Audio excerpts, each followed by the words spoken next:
मी प्रतीक्षा, news 18 मराठीमध्ये आपलं स्वागत। बुलेटिनच्या सुरुवातीलाच एक महत्त्वाची बातमी। शिवाजी पार्क परिसरात पुन्हा एकदा विद्यार्थ्यांकडून आंदोलन छेडण्यात आलेलं आहे आणि राज ठाकरे यांच्या घराबाहेर विद्यार्थी एकवटायला सुरुवात झालेली आहे। विद्यार्थ्यांकडून आता केंद्र सरकार विरोधात घोषणाबाजी देखील करण्यात येते। आपण पाहू शकतो दादर या ठिकाणी गेल्या अनेक दिवसांपासून आंदोलन सुरू आहे विद्यार्थ्यांचं आणि त्याच पार्श्वभूमीवर आजही शिवाजी पार्क परिसरात पुन्हा एकदा विद्यार्थ्यांकडून आंदोलन छेडण्यात येते।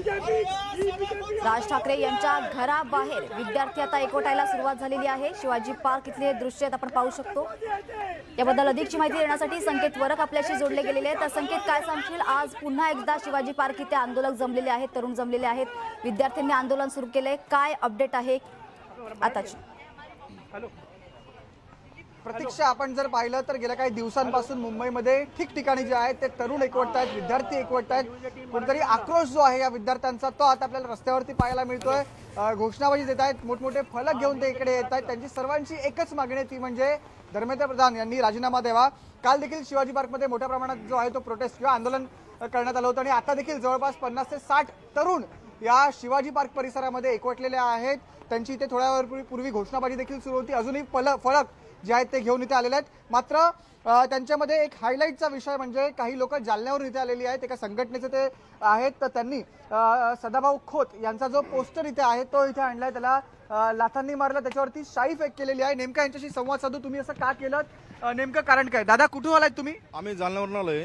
हां, तर याचं कारण विषय असा आहे, हे दोन दिवसापूर्वी हा भाजपचा आमदार काय म्हणतो की दिल्लीमध्ये जे बसलेले विद्यार्थी आहे ते आतंकवादी आहे।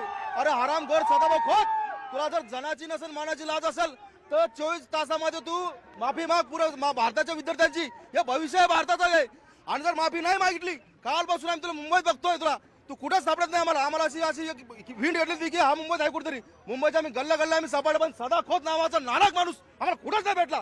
याच्यानंतर हा जिथं भेटेल याला लाथाडल्याशिवाय आम्ही राहणार नाही। तुम्ही सुद्धा जालन्यावरून आलाय, काय कशासाठी आलाय? काय त्यांचं असं नेमकं वक्तव्य होतं की तुम्ही त्यांच्या पोस्टरवरती जे ते शाई टाकली? त्यांनी सांगितलं की विद्यार्थी आतंकवादी, विद्यार्थी जर आतंकवादी असतील तर मग हे विद्यार्थी, पोलीस सुद्धा एक दिवस विद्यार्थीच होते, मग यांना पण आतंकवादी म्हणायचं का? मग जर विद्यार्थ्यांना आतंकवादी म्हणत असेल, उद्याचं जर हे भवितव्य जर कधी तुम्ही आतंकवादी म्हणत असाल तर त्या ठिकाणी हा हरामखोराला आम्ही शाही टाकून या ठिकाणी आज त्याचा निषेध नोंदवत आहोत। आणि हा जो काही हरामखोर आहे हा जर मुंबईत कुठेही दिसला तर या ठिकाणी आम्ही याला सोडणार नाही। आणखी काही लोक आहेत तिथे। दादा, तुम्ही कुठून आलाय की तुम्ही इकडचेच आहात? आम्ही इकडचा रहिवासी आहे। मी राहायला नायगाव दादर ईस्टला राहिला आहे। माझं नाव जगदीश खमितकर आहे। साहेब, मला एकच सांगायचं आहे, आमच्या मुख्यमंत्र्यांना हात जोडून म्हणायचं आहे, सदाभाऊ खोत सारखे असे नेते तुमच्या पक्षामध्ये कसे येऊ शकतात?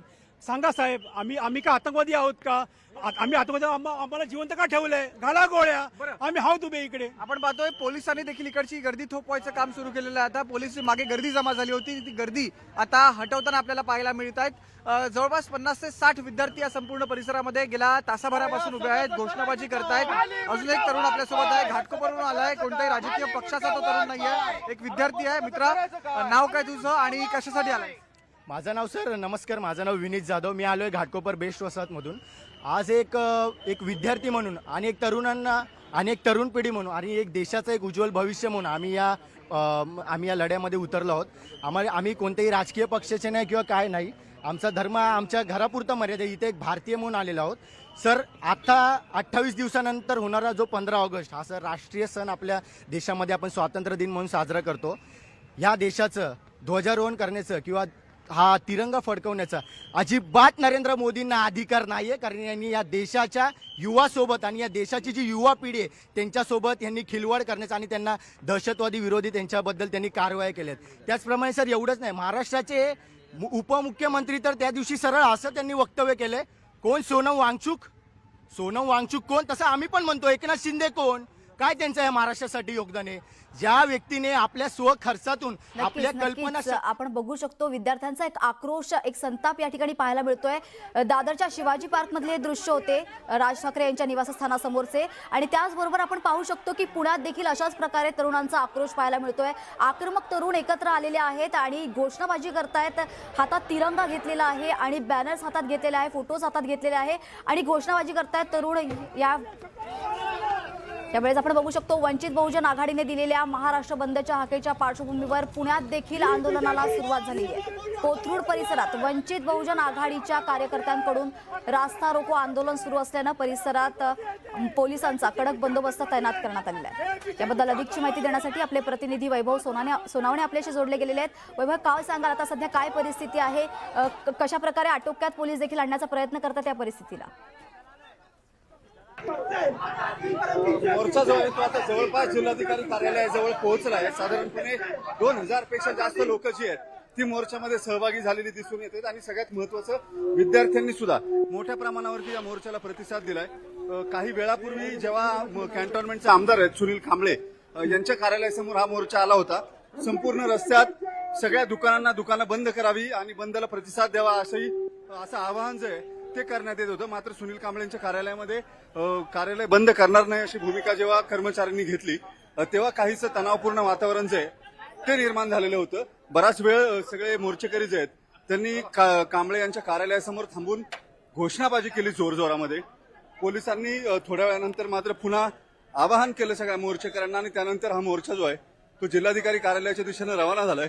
आता मोर्चा जिल्हाधिकारी कार्यालयाजवळ आलाय, त्याला मोठा प्रतिसाद जो आहे तो मिळताना दिसतोय। विद्यार्थी जे आहेत त्यांनी वंचित बहुजन आघाडीचे झेंडे न घेता या मोर्चामध्ये सहभागी होणं पसंत केलं। त्यांनी त्यांच्या पद्धतीनं जेनझी ज्या पद्धतीनं विरोध करतात त्या पद्धतीनं साईन्स जे आहेत होर्डिंग्स आहेत ते हातामध्ये घेतलेले होते, ज्याच्यामध्ये काही कॅप्शन्स आहेत ते टाकण्यात आलेले होते आणि मोदी धर्मेंद्र चव्हाण यांनी राजीनामे द्यावे अशी मागणी करणारे होर्डिंग्स जे आहेत ते त्यांच्याजवळ होते। आणि हा मोर्चा साधारणपणे 3 ते 4 किलोमीटर अशाच पद्धतीनं पुढे चालत येऊन या मोर्चाचा जिल्हाधिकारी कार्यालयावरती समारोप होईल। जिल्हाधिकाऱ्यांना निवेदन आहे ते निवेदन दिलं जाणार आहे।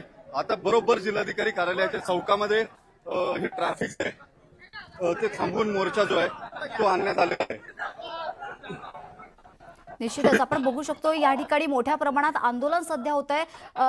काय सांगाल, कुठपासून कुठपर्यंत आहे हा आंदोलन सुरू आहे आणि वाहतुकीची देखील या ठिकाणी सोय कशा पद्धतीने केली गेलेली आहे? मोर्चा जो आहे तो भिडेवाड्यापासून निघालेला होता। साधारणपणे 3 ते 4 किलोमीटरचं अंतर जे आहे ते पार करण्यात आलेलं आहे आणि या सगळ्या दरम्यानच्या मोर्चेकऱ्यांनी आवाहन केलं होतं आजूबाजूच्या सगळी दुकानं आस्थापनाची या आस्थापना बंद पद्धतीनं त्या आस्थापना बंदही करण्यात आल्या।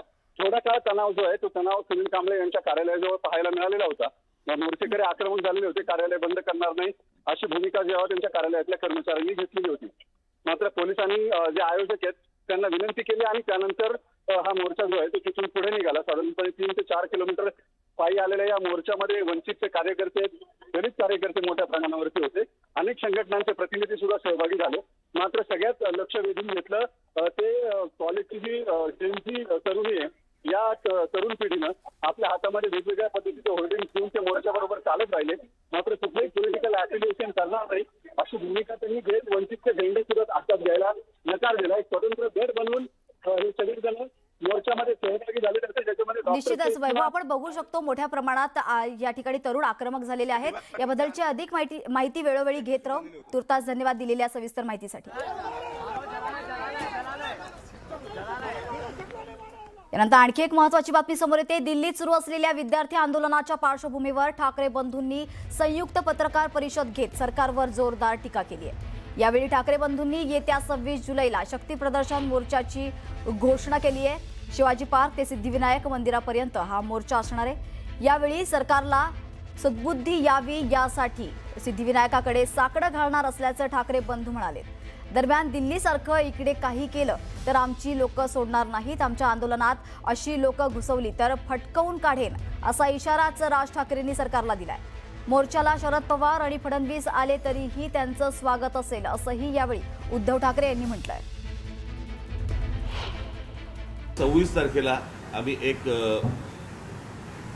शक्ती प्रदर्शन मोर्चा म्हणा, शक्ती प्रदर्शन म्हणा किंवा काही म्हणा, ह्या मुलांना घेऊन करायचं आम्ही ठरवलेलं आहे की मुंबईसारख्या एका महत्त्वाच्या, सर्वात महत्त्वाच्या देशातल्या शहरामध्ये देखील ही सगळी मुलं आणि सगळेजण पालक हे एकत्र येत आहेत आणि आपला राग रोष व्यक्त करतायत हे मला आणि त्याच्यासाठी म्हणून आम्ही येत्या 26 तारखेला रविवारी येत्या 26 तारखेला आम्ही हा मोर्चा आम्ही काढत आहोत.